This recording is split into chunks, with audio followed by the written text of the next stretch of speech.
Ilmu tasawuf adalah salah satu ilmu yang wajib dipelajari oleh setiap orang Islam, di samping ilmu akidah dan ilmu fikih.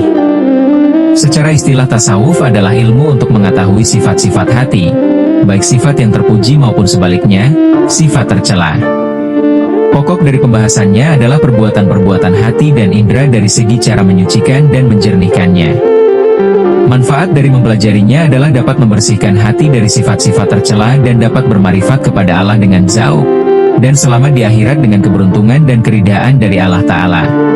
Tasawuf aswaja, ahlu sunnah wal jamaah, tidak bisa dipisahkan dengan tasawuf, karena salah satu ciri khas yang kuat dalam manhaj aswaja adalah tasawuf, atau dikenal juga dengan amaliyah dan ibadah melalui jalan tarekat.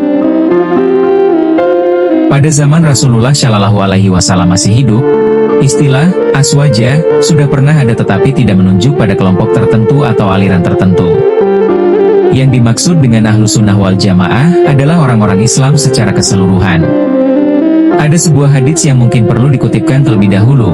Rasulullah Shallallahu Alaihi Wasallam bersabda yang artinya, sesungguhnya Bani Israel akan terpecah menjadi 70 golongan dan umatku terpecah menjadi 73 golongan dan semuanya masuk neraka kecuali satu golongan.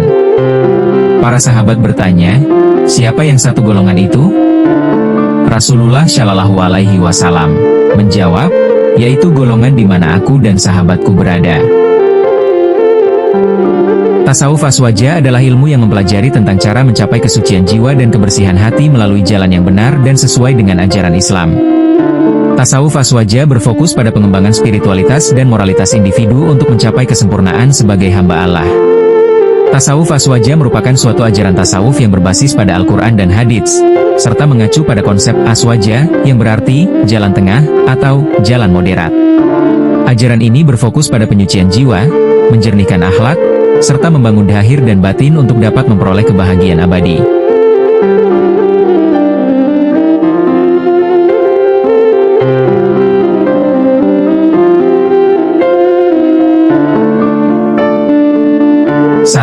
Periode awal pada zaman Rasulullah Shallallahu Alaihi Wasallam, tasawuf aswaja sudah ada sejak zaman Rasulullah Shallallahu Alaihi Wasallam, di mana beliau mengajarkan tentang pentingnya kesucian jiwa dan kebersihan hati.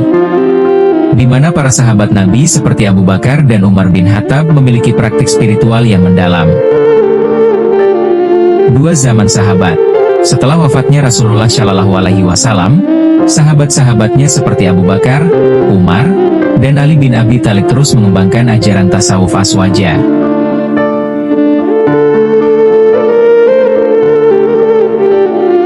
Periode pertengahan pada zaman tabi'in.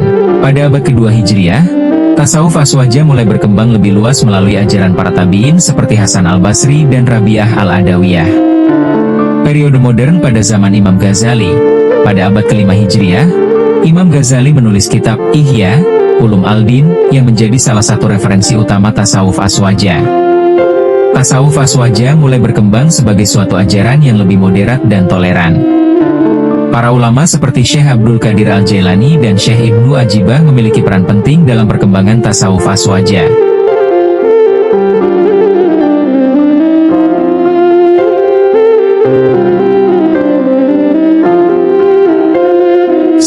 Quran Surat Al-Baqarah 2. Zalikal kitabul la raiba fih, hudal lil muttaqin. Kitab Al-Quran ini tidak ada keraguan di dalamnya, sebagai petunjuk bagi orang-orang yang bertakwa. Tasawuf bertujuan untuk mencapai ketakwaan yang hakiki melalui penyucian hati.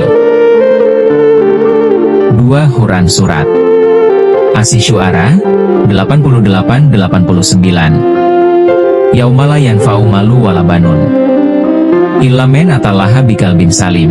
Pada hari kiamat, harta dan anak-anak tidak berguna, kecuali orang yang datang kepada Allah dengan hati yang bersih. Ayat ini menjadi dasar bagi ajaran tazkiyatun nafs, penyucian jiwa. 1. Hadis tentang ihsan. Rasulullah bersabda, Ihsan adalah engkau beribadah kepada Allah seakan-akan engkau melihatnya. Jika engkau tidak melihatnya, maka sesungguhnya Dia melihatmu. HR Muslim. Ihsan adalah inti dari tasawuf, yaitu mencapai kesadaran akan kehadiran Allah dalam setiap aspek kehidupan. Dua hadis tentang hati yang bersih. Rasulullah bersabda, sesungguhnya di dalam tubuh ada segumpal daging. Jika ia baik, maka baiklah seluruh tubuh. Jika ia rusak, maka rusaklah seluruh tubuh. Ketahuilah bahwa segumpal daging itu adalah hati. HR Bukhari Al-Muslim. Tasawuf menekankan pentingnya menjaga kebersihan hati agar ibadah dan amal saleh diterima oleh Allah.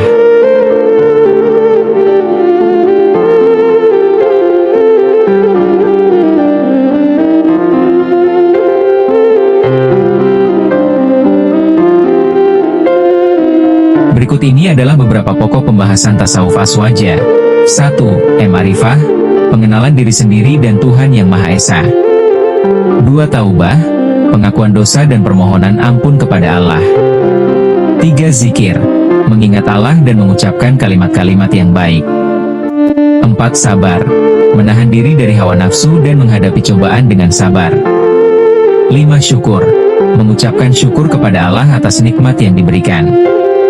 6. Khauf, menghadapi Allah dengan rasa takut dan mengharapkan rahmat-Nya. 7. Raja, mengharapkan rahmat dan ampun Allah. 8. Tahali, suatu langkah pertama yang harus dilakukan oleh seorang sufi untuk mengosongkan diri dari suatu perilaku tercela. 9. Tahali, suatu upaya untuk mengisi dan menghiasi diri dengan jalan membiasakan diri dengan sikap, perilaku, serta akhlak terpuji. 10. Tajali, suatu pemantapan dan pendalaman materi yang telah dilalui fase tahali. 11. Fikr, meditasi suatu perjalanan kegiatan mental dari dunia eksternal menuju suatu esensi diri.